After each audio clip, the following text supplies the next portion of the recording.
What is going on, guys, and welcome back to the final video in this Dehancer series. Today I'm going to be giving you guys my actual review finally after testing Dehancer to the ultimate test. I tested it now in VFX and CGI, compositing, normal footage of people, everything. Now I've thrown everything at it, and I want to kind of go ahead and give you guys my final thoughts. So first off, let's go ahead and jump into the software, and I want to show you guys a little something here. So you guys are looking right now, let's go ahead and jump into the color page.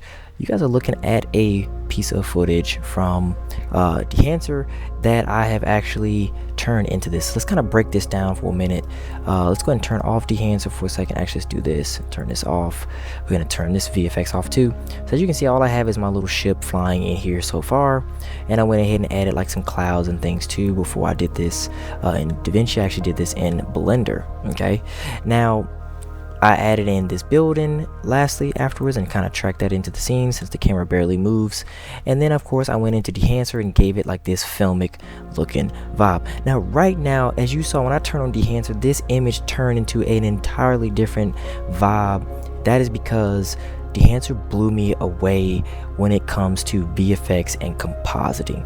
Now it blew me away because for some reason when you're doing things in Blender, or maybe you're in Unreal Engine and you're working on these 3D models and things, they can look really computer generated, and believe it or not, every camera has a little bit of grain or noise in it.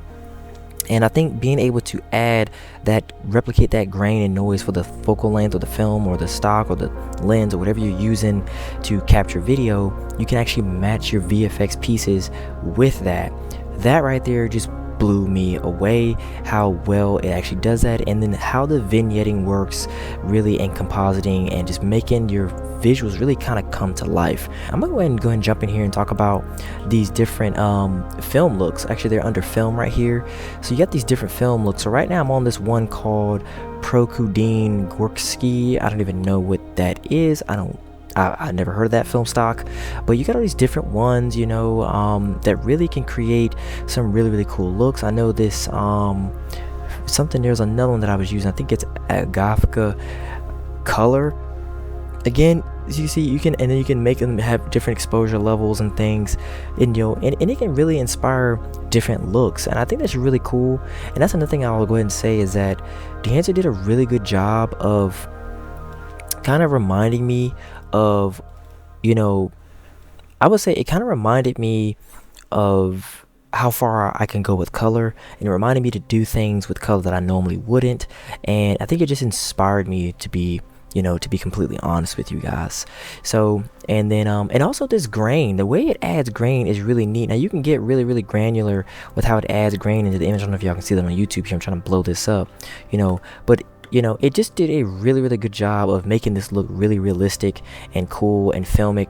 I don't know, something about that grain, it did something for the footage. It confirms everything. And so I couldn't sit here and tell you that this Dehancer is a waste of time.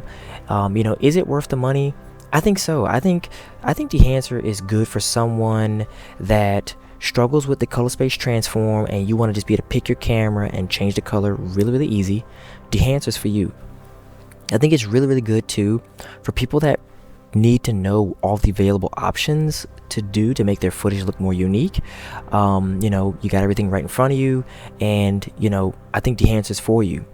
I think too also, if you like working with sliders right here on the right instead of using these like circular looking color things in Davinci Resolve, then I'm gonna go ahead and say that Dehancer is for you.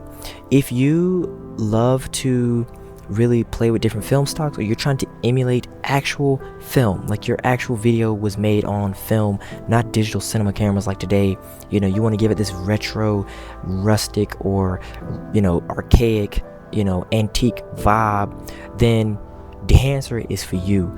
I think I could go on and on, but I think Dehancer has a lot to offer, and I think that Davinci's film look creator right now, it has a long way to go in order to catch up to some of the different looks that are in Dehancer. I do think it's going to get there, but right now Dehancer holds true to everything that they promote.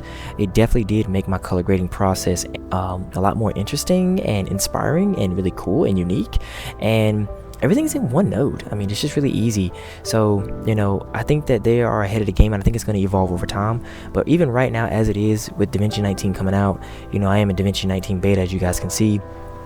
I think that it still holds true with the Film Look Creator, you know, because you just don't have all that. Like if I go over here to Film Look Creator and drag in one of these, go and add another node, you guys can see what I'm talking about, you know, and you don't have to, you know, you don't have to really worry about, you know, you have all these different presets and all these things too in the Film Look Creator, but you don't have the film stocks. So, you know, and I like that they gave you all this in the Film Look Creator, but you just don't have the film stocks. So if I go to presets, you only have a few right here, these presets, okay?